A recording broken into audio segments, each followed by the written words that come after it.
Welcome to our overview or review of the Eureka Spire LX camping stove. We really wanted a better kind of cooking platform than what we had in the past, which was a small MSR camping stove that was really more for hiking. And we wanted something more for our kind of expedition, overlanding type, take it out, 2 burners, just a bigger, heavier, more stable platform for our longer trips and stuff like that. One of the things we wanted to do also was go with propane and not go with the white gas, which there's kind of always a little bit of a flare-up that happens with white gas. Yeah, very flammable.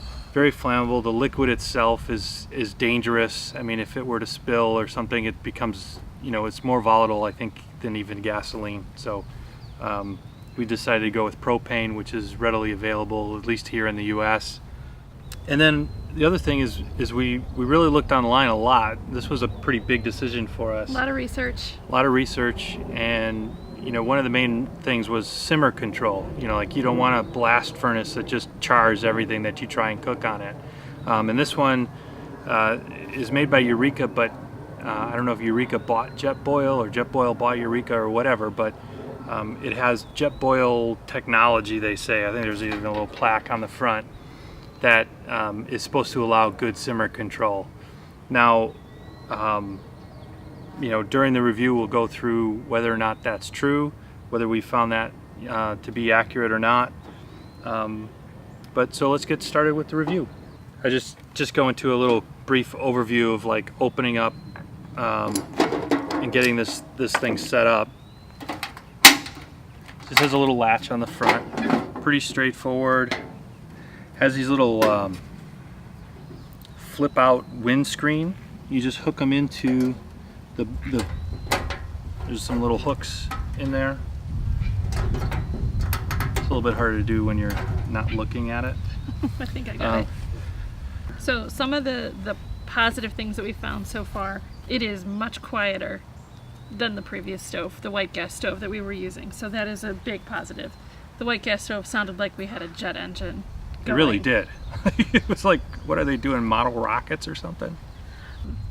The burners have a lot of heat output, so they get hot real quickly.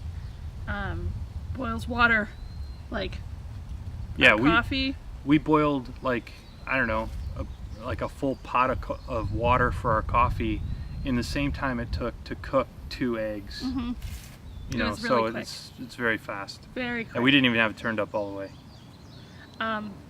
Another thing that's real positive, the rack comes out so that you can actually clean up the top very easily. So it's just a quick wipe down and it'd be nice and clean. One of the things that I think is a positive is like this windscreen. Some people have said that it's not great because it lets air in underneath. But what I really like about it is if you're cooking on something like this on a table that's kind of been out in the elements, you can set your spoons or your ladle or whatever you want on this, and it keeps it off the table. Keeps your utensils clean, which is nice. Yeah. So if it's like evening time, and one of the things is if you had like a nice big pot on here, sometimes it's hard to see the flame that's there, but because this has a pretty mirrored surface, if you keep it clean, you can actually see the reflection and judge your flame off of that mirrored surface, which, I don't know, it gives you another way of kind of looking at it. The bottom has some adjustable feet, so you can you can just turn them clockwise or counterclockwise and adjust the height if you're not on a level surface, which is kind of cool if you have, especially depending on your pot. If your pot is kind of slippery on the grill, it could slide off and be dangerous. So if you had it level, it'd be a good safety factor. I think those are the things I can think of off the top of my head that were. Oh yeah, one other thing too is the like the corners on here, like they have kind of like this plastic or rubber bumper. I mean, it seems pretty well constructed. I don't think you could probably get some dents in the steel, but other than that, the paint's pretty good. It also we also bought a carrying bag that's a kind of a cushioned carrying bag with it, so that so transporting it in the car, it's quiet. We're not hearing anything rattling around, and it's keeping it protected while we're traveling. So yeah, works good. Okay, the cons. I'll do this one. yeah. So one of the big cons is also one of the positives of this, and that is the burner output. They put out a lot of heat, which is great for boiling water, but it's not great for like frying eggs or something. This morning we actually, you either have to spend a lot of time adjusting it very closely, or you're going to burn whatever you're using. So like they put out a lot of heat. They're a little bit difficult to adjust. That's the second thing. So the difference between, there's two models of the Spire. There's the Spire and then there's the Spire LX. There's two main differences that I know of, and that one is the adjustable feet on it, and the other is that this one is supposed to be more adjustable with the knobs. So setting your gas level or your temperature is supposed to be better with this one. And there are 8 full turns, or like 8 180 degree turns, and I guess that's a lot compared to other stoves. Now I haven't used an old like a Coleman white gas or something like that in a long time. I don't even remember how adjustable those were, and I haven't tried some of the other things out on the market.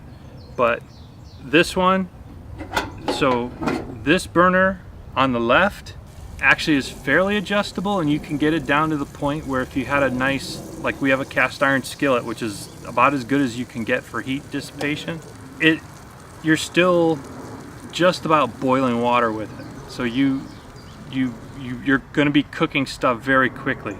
Now if it's cold out, if it's windier, that might be okay. You might get away with doing that. But we found, like, if it's quiet, if it's calm, that it's just a little bit too much on this burner. The burner on the right or left, or our left, that one is a furnace all the time, and it goes from a lot of gas to shut off in less than a tenth of a turn. So it's not usable for anything other than boiling water or cooking something where you want to put a lot of heat into it.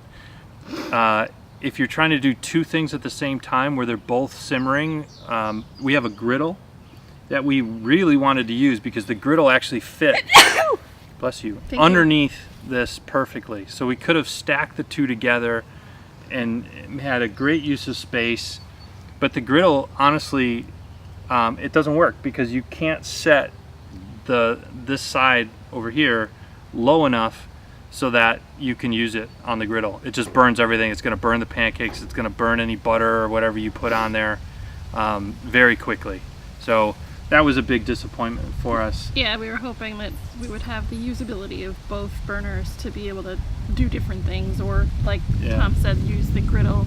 We tried it with French toast and potatoes last weekend, and that didn't work very well. Yeah. I'm not sure if they're designed to be like that way, because this side is where the gas input comes in, so there's more gas over there. Or, they should have labeled it so that we set our expectations as far as how that was going to work, because I am disappointed in that. If anybody out there has this stove where it's working perfectly, and both are adjustable to the same level, please let us know in the comments, because if I have to send this back, I'll send it back. But as of now, we have one side for simmer and making stuff, and the other side is going to be a water boiler, which is fine. We use that. One of the nitpicky kind of ones is that while I have it open, this grill, there's a chrome grill in here, and when you turn it on and you're cooking stuff, the actual chrome will flake off of it, and you're left with just the bare metal underneath. you know, is that a deal breaker? No, but like it was kind of alarming to see the chrome actually fall off in flakes on the thing the first time I used it. So, you know, if you want something that's perfect, you know, perfect all the time, maybe find one that has a stainless steel grill that wouldn't do that. Another con is, at least in my mind, is when you hook this thing up, most stoves that use propane will have one of these brass regulators here. It's just this brass piece. And you hook the bottle up and the bottle wants to fall, or like it takes up a lot of space. So the big bottle's over here and it's got this big brass thing. I really didn't want that. I wanted just to be able to hook up a larger propane tank, not the little green bottles. So then the other thing with so this is a problem with, I think, with the design, and that is the burners here. This is really designed for worst case scenarios, I think, where you need a lot of heat and there's a lot of wind, so you want the heat source as close to your pot or pan as possible. But I think in a lot of cases that you don't necessarily need that. And what happens here is you get a very hot spot on the bottom of your pan that's gonna burn everything. So you either have to keep moving stuff, but like for pancakes, you can't move pancakes constantly, right? They just have to cook where they are. So, you know, I just wish either that this was adjustable or that it was a little bit further away from the actual rack, that the burner was further away from the rack, because it just makes a hot spot that I don't think needs to be there. And then I know I touched on this before, but I'm gonna touch on it again. This is supposed to be the really adjustable one, and it's not adjustable enough. It just isn't. You know, I'm not sure if a different design has to occur where they, you know, have two burners in there and you adjust two. Like, I don't care how I'd have to do it. I would prefer some other setup than what this one has. So that was it with the cons. And then, you know, for a final thought, you know, are we going to keep it? Yeah. I mean, the size is nice. The build quality, it has a nice bag. It fits with what we're trying to do, so we'll keep it. And we'll make it work. And you know, it's too bad that we have to be the ones that change what we're doing to this. But you know, it is what it is, and it's a camp stove. It wasn't as expensive as some of the other stoves out there. Yeah, it was kind of in that middle range of the stoves that were out there as we were researching. So. We didn't spend too much money on it, so I think it'll be fine for what we're looking for. Yeah. For the time being. Yeah, it's definitely not a perfect stove, but it's something that we can live with. And yeah, you had some ideas on maybe. Yeah, so stick around. I have two different ideas to try and fix the simmer control on this. So I'll make another video where I go through a couple tests. I think I have a couple ideas that will actually kind of fix it for what we need and still be able to, you know, full boil stuff quickly and do a real light simmer if we need to do that for something. You know, the last thing would be, would I recommend it? You know, if you knew somebody was buying a camp stove, would you tell them to get this stove and recommend this one as the one to get if they had similar needs to what we have? I would say yes, with the warning on the simmer control and the output, the heat output. So yeah, I think I would say that it's good enough. You know, I would recommend it because I don't know of anything better necessarily. Yeah, but we haven't tried anything else, so. But it also wouldn't be like a big push, like, oh, you should buy this stove, it's fantastic, because it's not the perfect stove, at least for us. So. Right. Well, thanks for watching. Hope this was helpful. You know, this is kind of a newer stove, and some people kind of want to know how it works and if they should, you know, upgrade for the simmer control or something. I hope this helped you out.